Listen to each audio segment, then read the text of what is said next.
Bakit mga kapatid? Noon, halos patabo ng buhay natin. Walang direksyon ang ating mga buhay. Pero ngayon, inayusan ka, binihisan ka ng ating Panginoon. And look at you now. Ang ganda ng trabaho mo.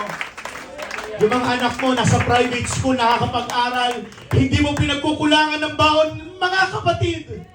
That is a blessing, abundant blessing. Jesus said, I am come that they might have life. Para tanggapin ang abundant blessing na sinabi niya. Amen. Marahil kung hindi kayo nalis ng Panginoon sa putik ng kasalan, baka ngayon kriminal ka na. Baka ngayon durugista ka na.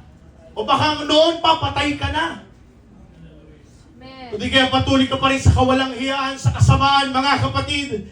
Pero mga kapatid, ako naniniwala ako. Lahat na nangyari sa buhay natin, pinlano pala ng Panginoon. Naniniwala kayo doon? Lahat na nangyari sa buhay natin, niloob ng Diyos.